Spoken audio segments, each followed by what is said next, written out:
एक प्रसंग मुझे याद आता है, संत शिशु सूर जी महाराज। वो तो अनपढ़ थे, लेकिन कहीं भी किसी तरह मालूम हो जाता था। एक डीआईजी पता चला कि वो ध्यान करते हैं, पहुंच गए उनके। ध्यान करता है, संत मत में नहीं है, ध्यान करता है। पहुंच गए, उनसे बातचीत करते, तुरंत मित्रता। साधु जान करके उनको सम्मान किए, उनकी बातों को सुना। जैसे मित्रता हुई, बस पुस्तक निकालते हैं, डीआईजी साहब को कहते हैं कि देखिए गुरु महाराज का ज्ञान इस पुस्तक में है, आप इसको ध्यानपूर्वक पढ़ लीजिएगा। कहा कि मैं अवश्य पढ़ूंगा। तो ध्यान करने वाले को गुरु महाराज का पुस्तक मिल जाए तो कितना बल बढ़ गया होगा डीआईजी साहब का। अब गुरु महाराज का दर्शन करने के लिए छटपट, आने जाने लगे गुरु महाराज के दर्शन के लिए। एक जगह गुरु महाराज का सत्संग चल रहा था और उस समय डीआईजी साहब आने वाले थे। तो संत शिशु सूर जी को कहते हैं, गुरु महाराज डीआईजी साहब जब आएंगे न तो उसको मंच पे ले आइएगा।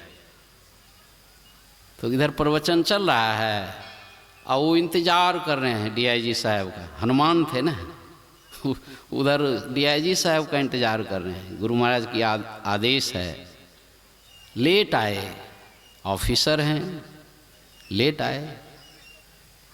और वहाँ जाकर के कहते हैं कि आपको गुरु महाराज मंच पे बुलाए हैं, तो चलिए।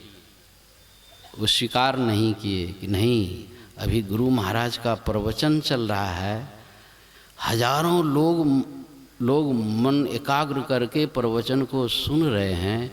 अब मैं इस भीड़ भाड़ को चीर करके मंच पर जाऊं, एक तो मैं बड़ा पापी जो पीछे मैंने आया, सत्संग के पहले आना चाहिए। मैं बड़ा पापी हूँ जो पीछे आया, और दूसरा पाप मैं क्यों करूं?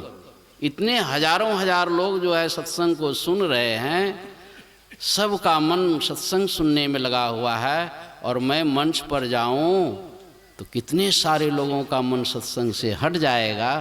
तो इस पाप का भागीदारी मैं नहीं बनूं। और चुपचाप जो है गाड़ी से कंबल निकालते हैं और सबसे पीछे बैठते हैं।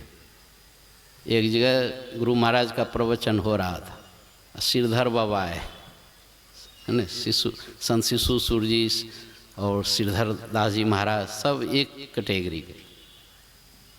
चुपचाप जो है पीछे, पंडाल के पीछे चुपचाप बैठ गए, मंच पर नहीं आए। ये सब पूर्व जन्म का संस्कार है, उसको अपने आप ज्ञान हो जाता है। लेकिन दीक्षा ले लिए हैं, पुराना हो गए हैं, कोई महत्व ही नहीं कि सत्संग का क्या महत्व है, इतना भी नहीं जान पाते।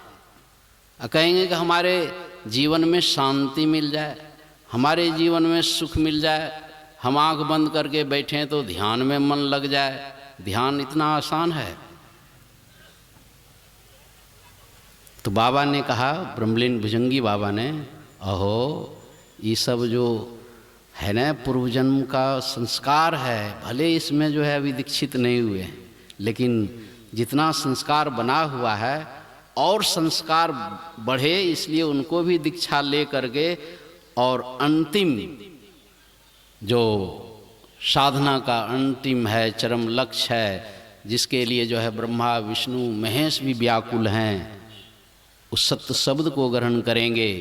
वही ध्यान ही एकमात्र उपाय है। और जो लोग नाम लिखाए हैं तो महात्मा लोग घूम घूम करके समझा रहे हैं, बुझा रहे हैं, उसमें से सैकड़ों लोगों में से 2-4 लोग सुन रहे हैं, समझ रहे हैं, अब बाकी लोग जो है आ रहे हैं, जा रहे हैं। तो आ जा रहे हैं तो भी कम नहीं है।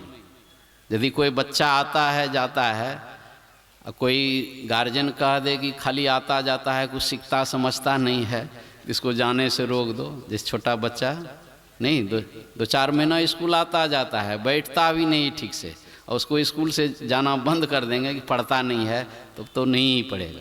लेकिन वो बच्चा भी बढ़ते बढ़ते वर्ष 2 वर्ष में कुछ ना कुछ सीखने लगता है। तो कहने का मतलब है कि इस सत्संग का जो महत्व है वो हमको समझना चाहिए। तो मैं इस बात को सुना रहा था, क्या जो संत होते हैं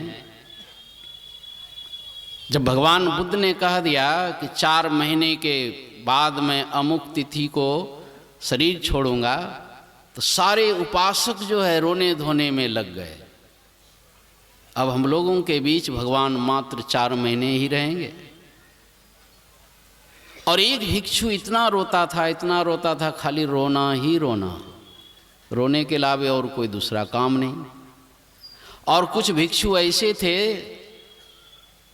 3-4 भिक्षु ऐसे निकले, कहते हैं भगवान अभी 4 महीने रहेंगे न शरीर में, 4 महीने के अंतराल में इतनी साधना मैं कर लूँगा, इतनी साधना कर लूँगा कि उनके शरीर रहते मैं अरहत्त प्राप्त कर लूँगा 4 महीना में। ये तैयारी। और जो रो रहा था तो उनके पास भगवान पहुँचते हैं, भिक्षु तुम क्यों रो रहे हो? तो कहते हैं कि भगवान आपके बगैर मैं कैसे रहूँगा। भगवान समझाते हैं, अरे इस शरीर से तुझे इतना मोह, मैंने जो जीवन भर उपदेश किया, ये पंचभौतिक शरीर जो है नश्वर है, एक ना एक दिन सबको समाप्त होना है, तुम इतना क्यों रोते हो इस शरीर के लिए? फिर भी रोना बंद नहीं। तब भगवान ने कहा, अरे तूने पहले क्यों नहीं कहा? यदि तू पहले कहा होता, मैं तो अभी घोषणा कर चुका हूं, यदि तू पहले कहा होता तो तुम्हारी जितनी इच्छा होती, जितने लंबे काल तक इस शरीर रखने की इच्छा होती, तुम्हारी उतने लंबे काल तक मैं इस शरीर को रखता। बाबा लेटे हुए थे, मैंने कहा क्या संत ऐसे होते हैं जितने लंबे काल तक अपने शरीर को रखना चाहे उतने लंबे काल तक वो शरीर रख सकते हैं? बाबा लेटे हुए थे, उठ करके बैठ गए, कहते हैं कि तवे हो, मतलब संत की इच्छा है कि 1000 वर्ष शरीर को रखना है तो रखेंगे। सिमरन बंदगी कर साहब की, काल नवावे माथा। कहते हैं काल जो है माथा नवाता है, मन संत की आज्ञा के अनुकूल ही काम करते हैं। संत की इच्छा नहीं होगी तो काल की भी इच्छा नहीं होगी। क्यों? इसलिए कि काल के मुख से, काल के दायरे से वो निकल गए हैं। हम लोग भी उसी काम में लगे हुए हैं। काल मुख से निबुकी भागो, ध्यान के बल भाई रे, ऐसो अवसर खोइहों तो रोइहों पछताए रे। और दूसरा कोई उपाय नहीं है कि हम कुछ भी कर लेंगे। सुन रहे थे ध्यान बिंदु उपनिषद से, यदि शैल समं पापं विस्तीर्णम बहुयोजनम विद्यते ध्यान योगेन नान्यो भेदय कदाचन। यदि पहाड़ के समान कई योजन तक किसी का पाप राशि फैला हुआ हो, वह पाप केवल ध्यान योग से ही नष्ट होता है। ध्यान के अलावे दूसरा कोई उपाय है ही नहीं। इसलिए बाबा देवी साहब ने गुरु महाराज से कहा था, लाला तुझे भोजन मिले या ना मिले, बिना ध्यान के एक दिन भी नहीं रहना। और गुरु महाराज ने अपने जीवन में उतार करके दिखा दिया। जिस दिन उनको भोजन नहीं मिला प्रारब्धवश, नहीं, दुनिया के लोग तो एकदम तुरंत कहेंगे भूखे भजन ना हो ही गोपाला। भूखे पेट कहीं भजन होता है? तो ठीक है, बहाना बनाइए। ऐसो अवसर खोइयों तो रोइयों पछताए रे। आज तो इस तरह की बात है कि कोई भूखे रहते नहीं हैं, व्यवस्था भरपूर है, रोटी कपड़ा मकान की कमी नहीं है। अब तो कोई बहाना बहाने की बात ही नहीं है। जितना बार भोजन करते हैं उतना बार तो ध्यान जरूर करना चाहिए। हाँ, किसी दिन यदि भूखे रहते हैं उस दिन नहीं कीजिए, लेकिन जिस दिन आप भोजन करते हैं और भजन नहीं करते हैं, ध्यान नहीं करते हैं, तो समझ लीजिए पाप बढ़ रहा है। फिर रोना पड़ेगा, रोने से कोई बचा नहीं सकता है। और बचपन से ही ध्यान करना चाहिए। छोटे छोटे बच्चे को भी ध्यान करने की विधि सीख करके कर लेना चाहिए। हमारे यहाँ बहुत छूट है, 12 वर्ष के बच्चे, 10 वर्ष के बच्चे दीक्षा ले करके बैठते हैं, ध्यान करके पढ़ाई भी करते हैं, बैठते भी हैं। अब बच्चे में यदि बैठने की आदत बन गई तो फिर वही स्वामी विवेकानंद बनते हैं, विश्व को हिलाने वाला बन जाते हैं। लेकिन बुढ़ापा में लेंगे तब क्या होगा? अब की करिए भगवान हो, उम्र भेले बिहान। बालापन गेले खेल कूद में, तरुणाई मदमान, वृद्धापन में धन अरुजन के तृष्णा छुए छे आसमान हो। अब की करिए भगवान हो। बचपन से तो ध्यान किए नहीं। कबहू ना कैलौं साधु संगतिया, ना सुनलौं कछु ज्ञान। कबहू ना कैलौं गुरु भगतिया, केना होते कल्याण। भूल से भी साधु की संगति नहीं आए, भूल से भी कुछ मन लगा करके साधुओं की बात को नहीं सुना, और जीवन में गुरु है ही नहीं तो गुरु की भक्ति कहाँ से होगी? अब चिल्लाता है, रोता है, बूझे रही है दे अमर छै। जब जवानी थी सोचता था कि सब मरेगा लेकिन हम नहीं मरेंगे। बूझे रही है दे अमर छै, नहीं जीवन अवसान।